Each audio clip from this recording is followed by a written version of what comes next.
Respected members of the audience, honorable guests, scholars, dignitaries, ladies and gentlemen, Assalamu alaikum and good morning. On behalf of the Islamabad Policy Research Institute, I, Ikra Banu Suhail, welcome you all to today's international conference, Pakistan, a Bulwark Against Terrorism. The formal proceedings of the conference shall start with the recitation of a few verses from the Holy Quran. Bismillahir-Rahmanir-Rahim. In the name of Allah, the entirely merciful, the especially merciful. الذين أخرجوا من ديارهم بغير حق إلا أن يقولوا ربنا الله ولولا دفع الله الناس بعضهم ببعض لهدمت صوامع وبيع وصلوات ومساجد يذكر فيها اسم الله كثيرا ولينصرن الله من ينصره إن الله لقوي عزيز. They are those who have been evicted from their homes without right, only because they say, Our Lord is Allah. And were it not that Allah checks the people, some by means of others, there would have been demolished monasteries, churches, synagogues, and mosques in which the name of Allah is much mentioned. And Allah will surely support those who support Him. Indeed, Allah is powerful and exalted in might. We would now begin today's inaugural session with welcome remarks by President IPRI, Lieutenant General Retired Majid Ehsan. Lieutenant General Majid Ehsan is a retired 3-star general of the Pakistan Army with over 35 years of distinguished service, including senior leadership roles such as Commander 4 Corps, President of the National Defense University, and Inspector General Arms at GHQ. He holds multiple advanced degrees in defense and strategic studies from Pakistan, Egypt, and Malaysia. I would now request President IPRI to please come on the stage and formally open the proceedings of the dialogue.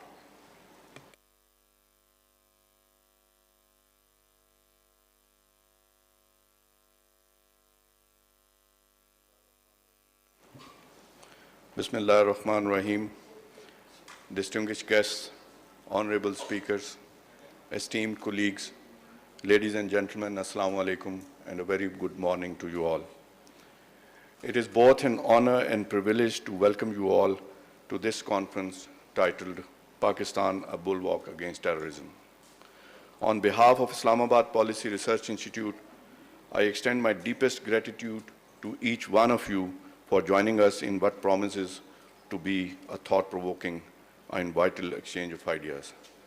I am especially thankful to Mr. Bilawal Bhutto for honoring us as chief guest for this conference. Ladies and gentlemen, terrorism is a menace that has transcended borders, ideologies, and geography.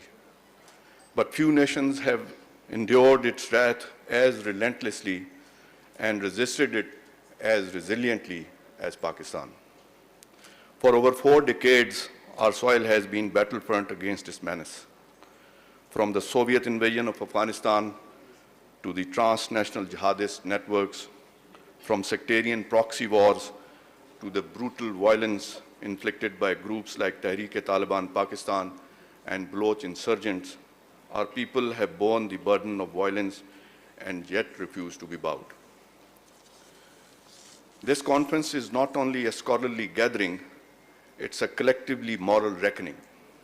It's a platform to remind the world that the sacrifices of Pakistani people, of over 90,000 civilians and security personnel lost, and financial losses exceeding 150 billion US dollars, were not made in isolation.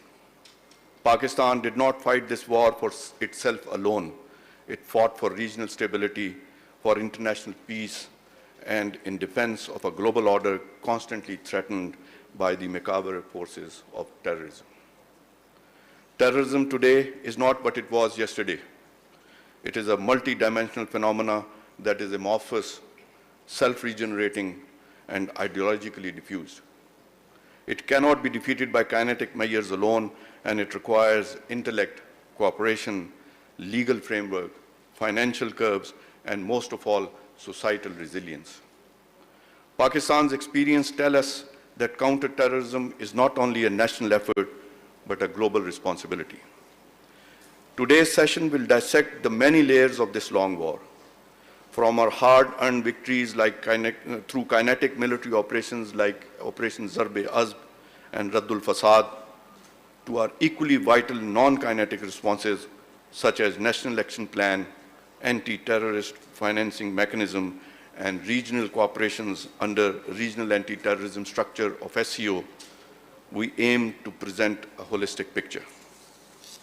We will also spotlight Pakistan's counter-terrorism cooperation with global partners, including China, United States of America, and United Kingdom, and explore how these partnerships can be recalibrated in a world where threats are evolving faster than the institutions.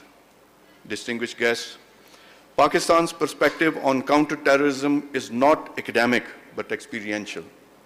We have fought this war not in boardrooms, but in blood-soaked valleys, crowded bazaars, and quiet prayer spaces. Our children, our security forces, our political leaders, our teachers and doctors have paid the price with their life for the peace that others merely preach. It is a time that Pakistan's counter-terrorism narrative was not just heard, but understood, appreciated not as self-serving rhetoric, but as a global contribution to peace. Let me close by expressing my hope that the insights emerging from this conference will not just remain confined to policy papers and seminar halls. Let them travel to policymakers, partner nations, and multilateral institutions. Let them guide regional and global strategies. Pakistan must be given its due recognition in fight against terror as a frontline state.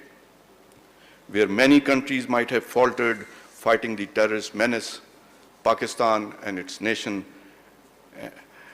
stood firm, and it shall continue to do so in the future. Once again, I thank you all for being here and for lending your voice to this important cause. May today's deliberation be rich, rigorous, and rooted in shared commitments to a safer world. I'll now request the chief guest of today's conference, Mr. Bilawal Bhutto Zardari, to please share his views. Thank you.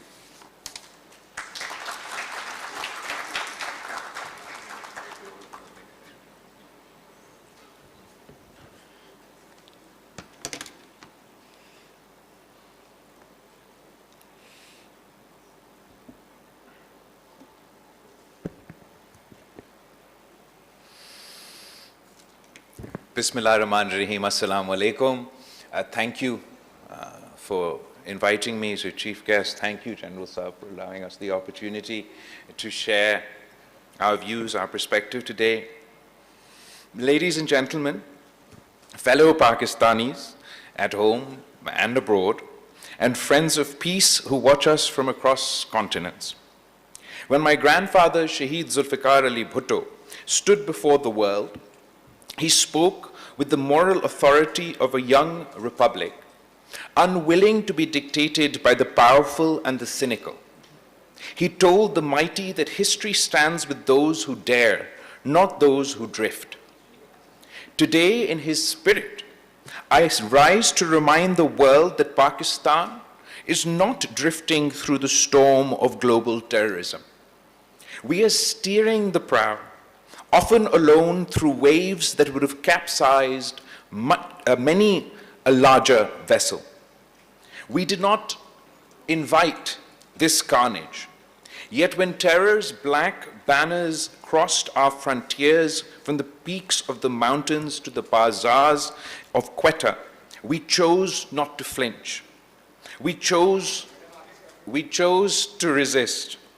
In the grim arithmetic of the last 2.5 decades, Pakistan has buried 92,000 sons and daughters, soldiers and civilians alike. Our economy has forfeited more than $150 billion in lost growth, shattered infrastructure, and displaced livelihoods. And we still fight because the alternative is to surrender, and surrender is not a word in the Pakistani dictionary. Just the year gone by, 2024, was our deadliest year in a decade. At least 685 of our service members embraced martyrdom in 444 separate attacks.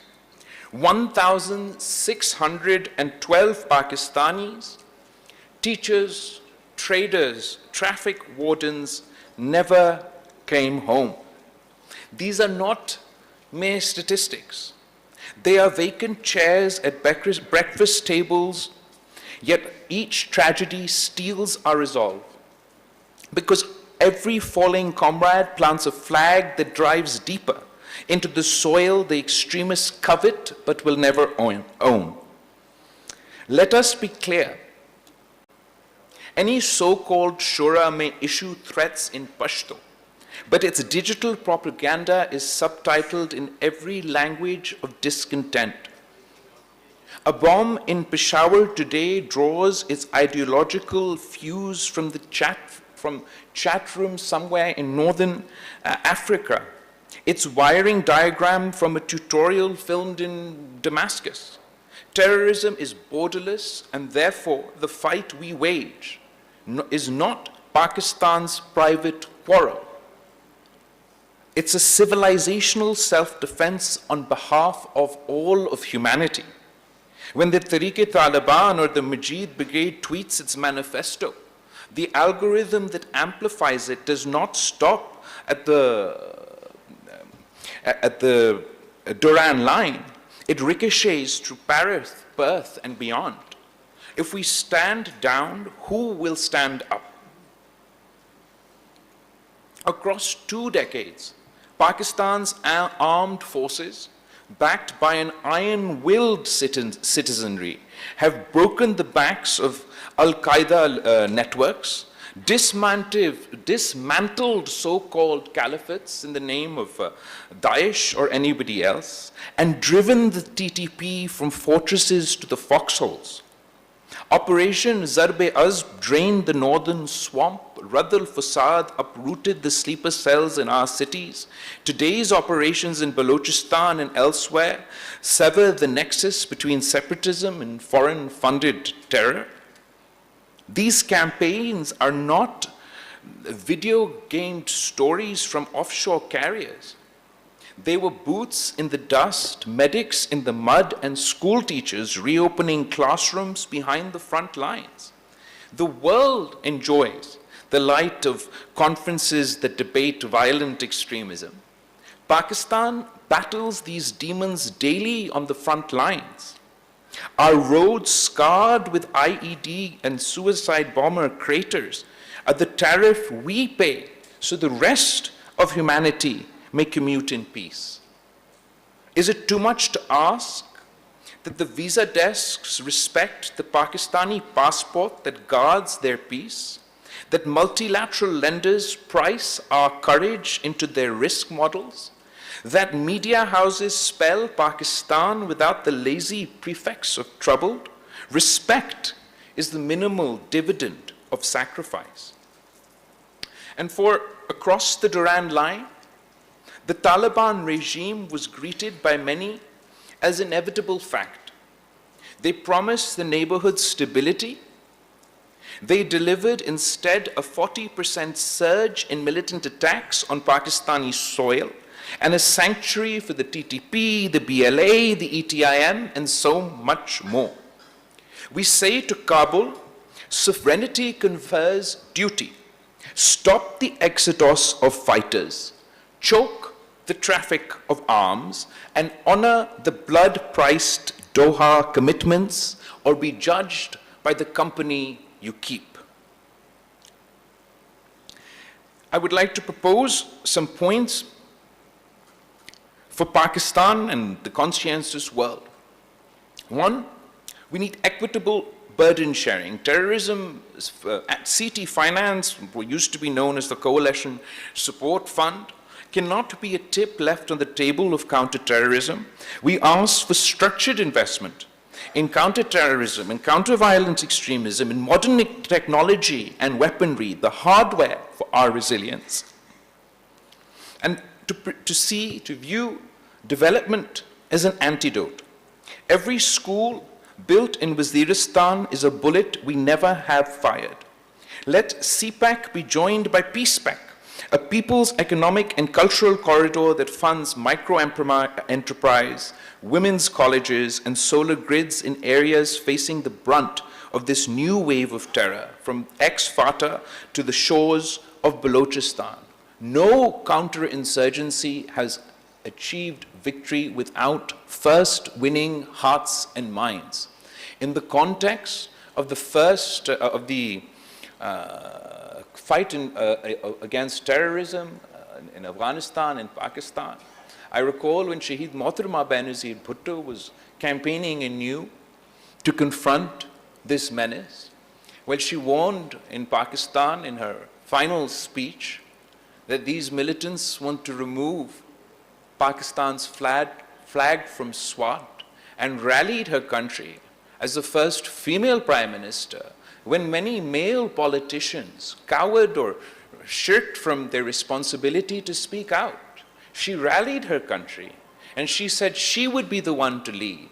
She would be the one to raise Pakistan's flag in Swat.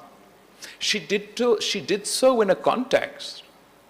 And the context was a global understanding about the next phase to combat violent extremism and terrorism within Afghanistan and Pakistan. Of course, it meant joint resolve and kinetic operations that we would ultimately begin in South Waziristan and North Waziristan, etc. But that kinetic action was to be coupled with investment in the hearts and minds of the people of Afghanistan and Pakistan.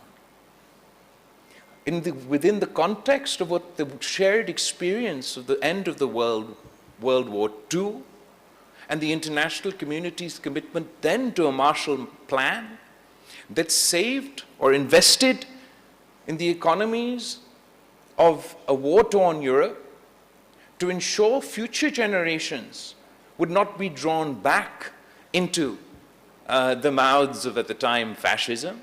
A similar commitment was made by the international community to her, to Pakistan, to the world, that we'll stand shoulder to shoulder with you in this fight, but we will not cut and run.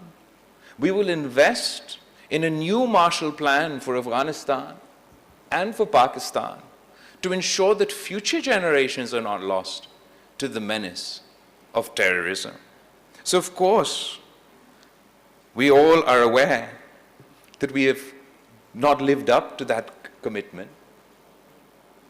In the current context, it still means that we should find our own opportunities. That is the context in with which President Zardari initiated the China-Pakistan Economic Corridor.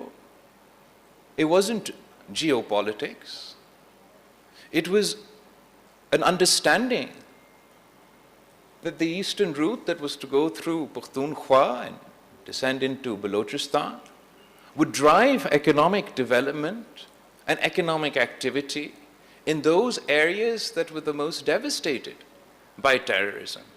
So whether today it is in a multilateral context or by focusing on our own economic opportunities, we need to provide our people, the people of Pakistan, with hope through economic opportunities so they're not drawn back towards this menace of terrorism. We need to focus on the digital realm, and I've advocated before for a digital Bill of Rights. We absolutely require a digital Bill of Rights for our youth, one that grants them the opportunity to flourish in the digital age, protects their digital fundamental rights, but also acts as a digital iron dome against the proliferation of extremist content online. Algorithms that detect copyright breaches in milliseconds can be trained to throttle extremist content in the same blink. Silicon Valley must police its platforms, or we must legislate teeth into their negligence. On financial support, banks that knowingly clear terror-linked remittance should face the same stigma as those that launder drug money. FATF must evolve from a punitive gray listing to proactive intelligence pooling. And finally, success cannot come with hard power alone. We must display smart power. The combination of hard and soft power shall snuff out violent extremism from its roots so that it may never re-emerge again. On the narrative front, extremism is not an illness just of the Kalashnikov. It is an illness of the textbook, the pulpit, the WhatsApp forward. We shall write a curriculum where Ibn Sina walks beside Iqbal, where the Prophet's Charter of Medina is studied as the first social contract, and where Jinnah's August 11th speech is memorized before breakfast. We shall reclaim the microphone from the priest who preaches division and hand it to the young scientist who codes solutions. For our youth, 64% to 65% of Pakistan is under the age of 30. Terror groups salivate at that statistic. I look at the same number and see a firewall. Give this generation broadband, venture capital, startup opportunities, and no recruiter in the tribal valley will match the romance of discovery we can offer. For our women, the women of Pakistan, are our untapped brigade. No nation can fight half-handed while half its population is sidelined. The daughter of the Indus who pilots the F-16, the widow who runs a microloan cooperative in Swabi, the coder in Karachi who encrypts military comms, they are the insurgents against ignorance. And ignorance is terror's godfather. Some capitals wag their fingers at Pakistan and ask, is Pakistan doing enough?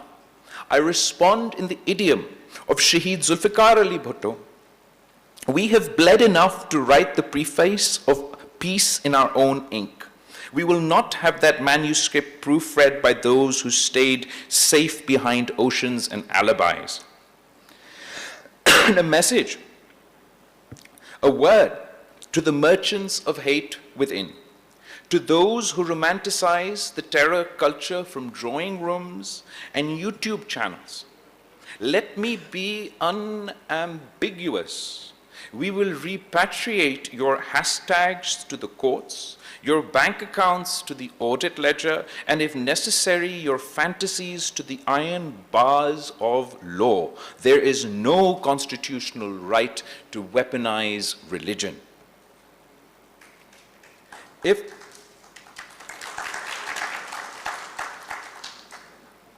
If the world demands that Pakistan outlaw militias, which we are doing and have done, it must also demand that every people live free of collective punishment.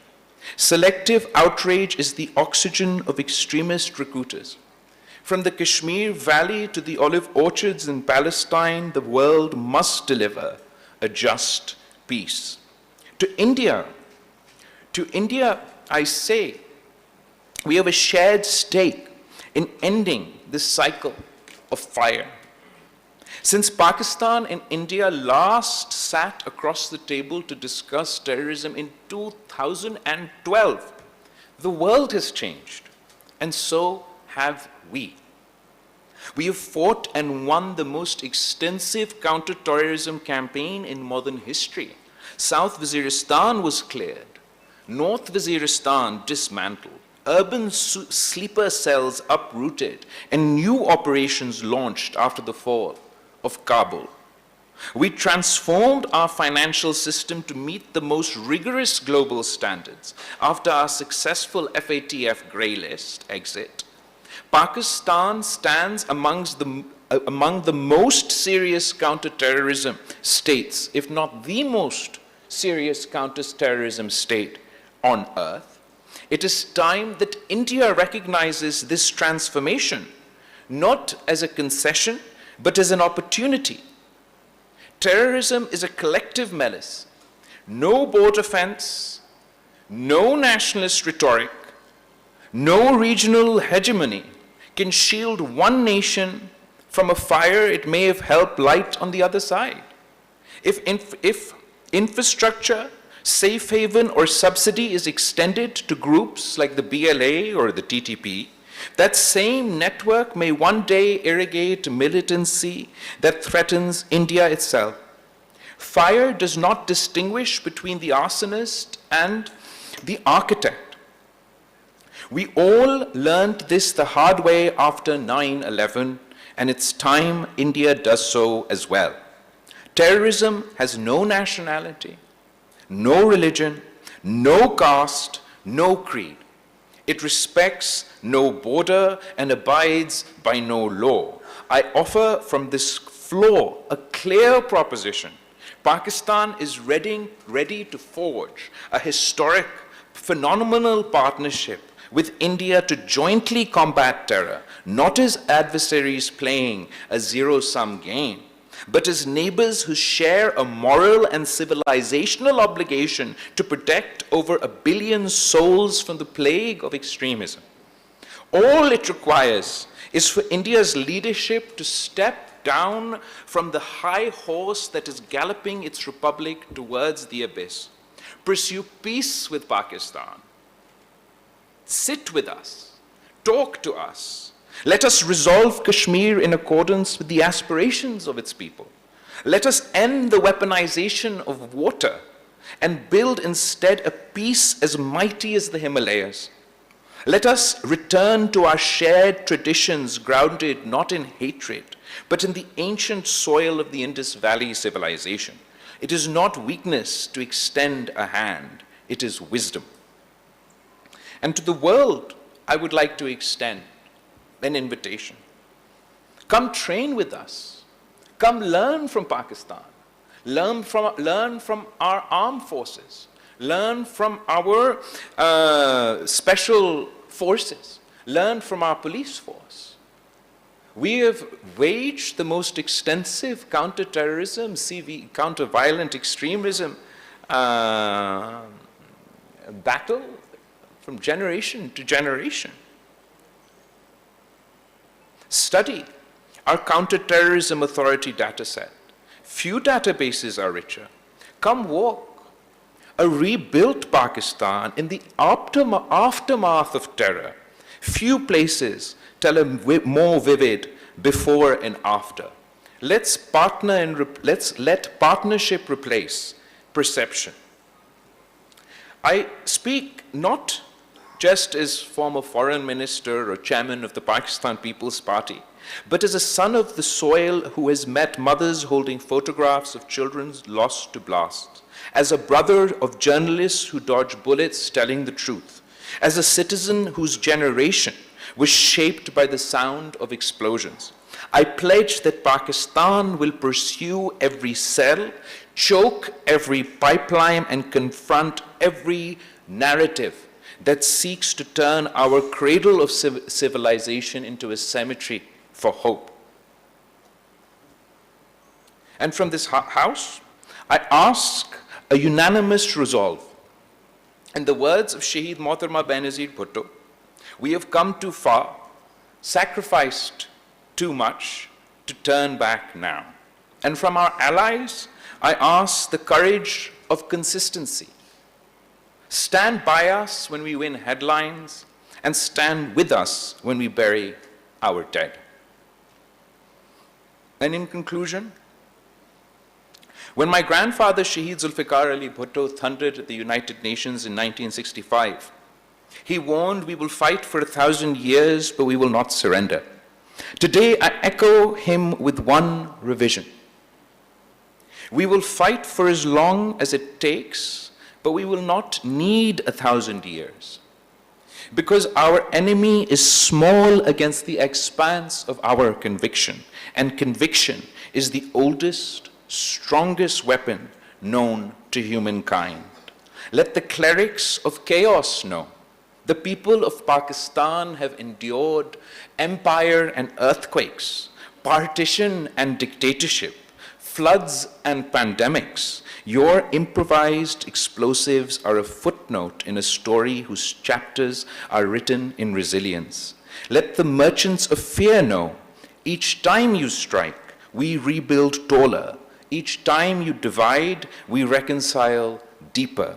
Each time you preach death, we invest in life. And let the world know, when the dust settles of this era, the chronicles will record that Pakistan, misunderstood, maligned, yet magnificent, stood at the trench line, stared into the abyss, and by the grace of God and the grit of our people, dragged humanity back from the brink. Pakistan, Zindabad.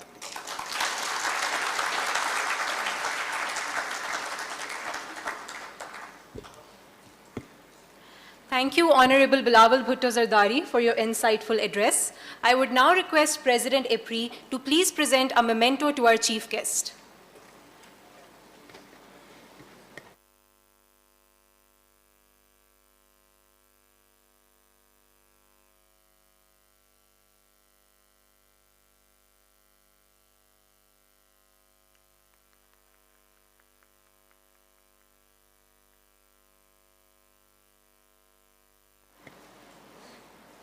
I would now like to invite all our esteemed speakers and moderators for the day to please come on the stage for a group photograph with the chief guest.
We will now have a short tea break and will resume at 11:30 p.m. with our working sessions for the day. Thank you.